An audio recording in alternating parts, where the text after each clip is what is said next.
Now, Canada has become the latest country to announce plans to recognize a Palestinian state.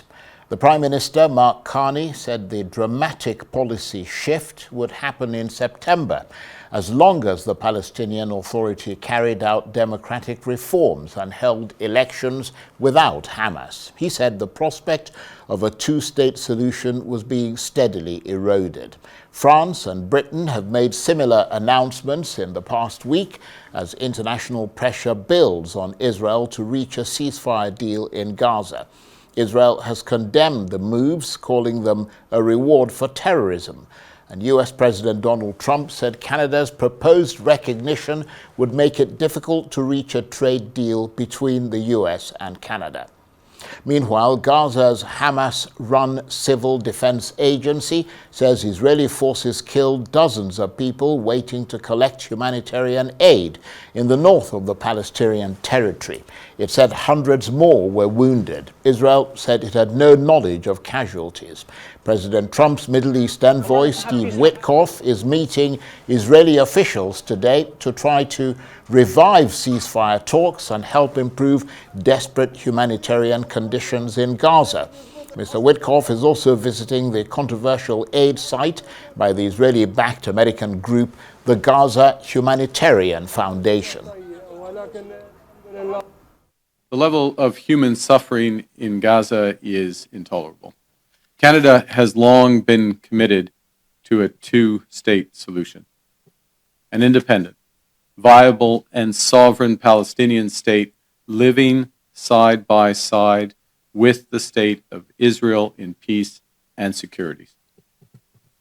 For decades, it was hoped that this outcome would be achieved as part of a peace process built around a negotiated settlement between the Israeli government and the Palestinian Authority. Regrettably, this approach is no longer tenable. Canada intends to recognize the State of Palestine at the 80th session of the United Nations General Assembly in September 2025. This intention is predicated on the Palestinian Authority's commitment to much-needed reforms, including commitments by the Palestinian Authority's President Abbas to fundamentally reform its governance, to hold general elections in 2026 in which Hamas can play no part, and to demilitarize the Palestinian state. Canada will increase its efforts in supporting strong democratic governance in Palestine and the contributions of its people to a more peaceful and hopeful future. The Canadian Prime Minister, Mark Carney, there. Well, for his assessment, I'm joined now on the line from London by the International Affairs Analyst, Dr. Marek Laskiewicz. Dr. Laskiewicz, thank you for joining us. So another expression of intention by a G7 country to recognize Palestinian statehood. What do you make of Canada's move? Well, it was to be expected because once Great Britain had said that they would recognize the Palestinian state in September, many other nations came along as well. And so that therefore this was expected, but nonetheless, of course, a very good move, we hope, to bringing peace and prosperity back to Gaza. But no momentum, though, towards the actual creation of a Palestinian state, because Israel has a very big say on what gets to happen in that region of the world, and its moves in recent years seem to be away from a Palestinian state, not towards it. To be strictly accurate, the moment Netanyahu came into power, he stated quite openly there will be no Palestinian state on his watch. And that is what has happened, and that is still his plan. However, that does not mean that this will not happen. After all, this is politics, and many people have had to sign up to things they don't like. But it is quite true that in the sense of Israel making any moves towards it, there have been none. But then again, we have a new situation of many, many nations, including, of course, now Canada, being ready to recognize a Palestinian state. Indeed, and Mark Carney, the Canadian Prime Minister, has said that he wants the Palestinian Authority to hold elections by next year as part of this plan for Canadian recognition of the state of Palestine. I mean, we know, for example, that the Palestinian Authority, they haven't had elections in 10 years or so. Do you see that happening, given that the Palestinian Authority hasn't held elections, as I mentioned, for a decade? Well, there are three problems, but first of all, the PLA has no actual authority in Gaza. Hamas took it away with Israel's support, and so it'll be very hard for the PLA to return there. Secondly, the PLA is not well viewed in Gaza. That's another reason why Hamas succeeded there. And thirdly, there's a great deal of violence also on the West Bank, and of course in Gaza, which will make it very difficult to actually hold an election. However, were the PLA to decide to do so, it would be a very strong card for them to play. And even if they lost, they would almost certainly be a step further to statehood just by the fact of holding such an election. The other aspect to all this is, of course, Hamas. But as is, I think, quite clear from the history of terrorism, they'll simply morph into a different named organization. And so in the sense that there will be a group which does not agree with Gaza disappearing or being subsumed into Israel, there will be such another group, albeit not necessarily under the name of Hamas. And therefore, this particular condition is not as serious as it would appear. So, I mean, presumably the Canadian idea is not only to symbolically recognize Palestine, but by what sort of Mark Carney is saying, he also wants to make sure that there is something resembling a proper functioning state at the end of it. Yes, and that's not only his wish, but I think all the other nations want that as well. It would be a real state, de jure, free of Israel, and not merely, as has happened before, a state which was, as Gaza was before the attack by Gaza on Israel, a de facto autonomous or semi-autonomous region. And yes, that is what he would like to see many other nations, and it's precisely this which Netanyahu and other Zionists do not want to see, and is this which he has blocked. And in a very real sense, had he made moves to do so, I honestly doubt the attack would ever have taken place, and he could have negotiated for the boundaries and also for how the state is set up quite successfully, had it all been done before 2021, say.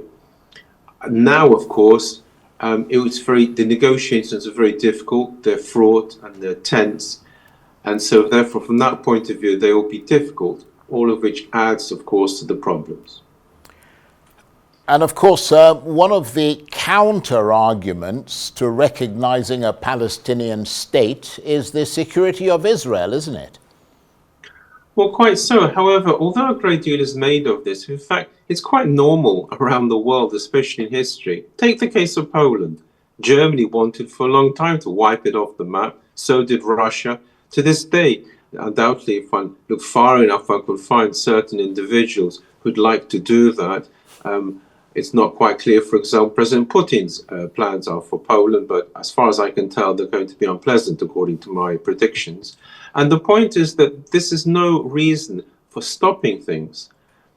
It's perfectly true, as far as I can see, that some Gazans, especially Hamas, would like to see a Palestine from the river to the sea, as they say. But equally, it is quite true, and right-wing Israeli politicians made it quite clear, they would like to see a pure Israeli state from the sea to the river. So this is a normal negotiating.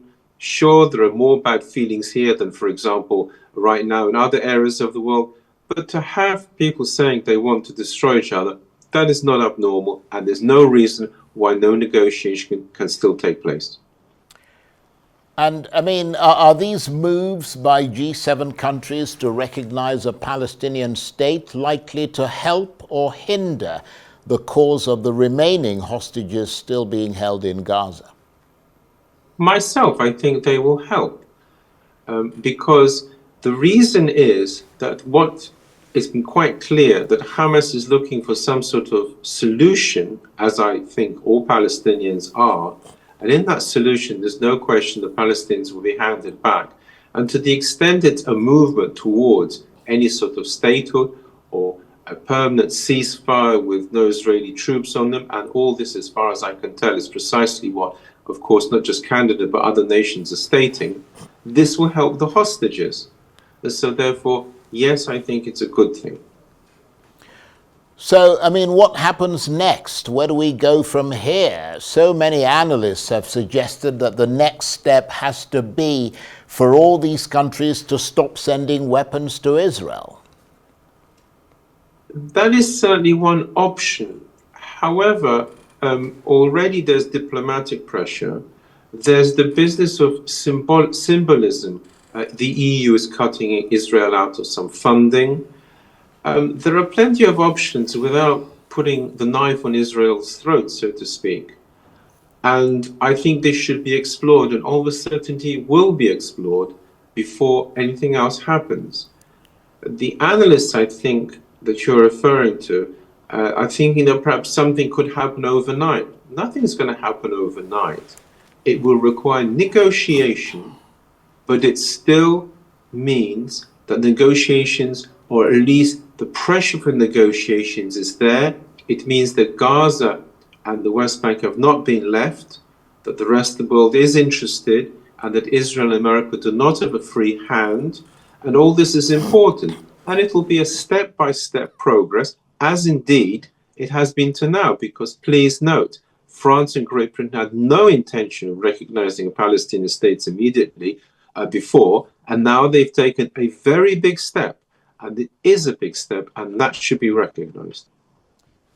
And the US President Donald Trump said Canada's proposed recognition would make it difficult to reach a trade deal between the US and Canada. I mean, what do you reckon he means by that? And also, I mean, why Canada and not the other countries? Well, the other countries, let's deal with that one, are France and Great Britain. He already has a trade deal with Great Britain. And with the EU, he also agreed to one. So there's no question of holding up a trade deal. What he's now stating is he's making belated, if you like, rearguard action to try and put the pressure on countries which are acknowledging or want to acknowledge a Palestinian state, want to recognize it. However, as actions go, apart from being unpleasant, the real problem is that he's further simply isolating America. It's now not a question just of Canada, or for that matter, Great Britain, France. Most of the countries around the world are prepared to recognize a Palestinian state. So picking on Canada in this way is, if you like, comes across as unpleasant, ineffectual in many ways, because I honestly doubt that it's going to change Canada's mind. And it also, as I say, increases the impression that it's Israel and America, and the rest of the world thinks otherwise. On that note, I want to thank you very much indeed. Dr. Marek Laskiewicz is the International Affairs Analyst talking to me on the line from London.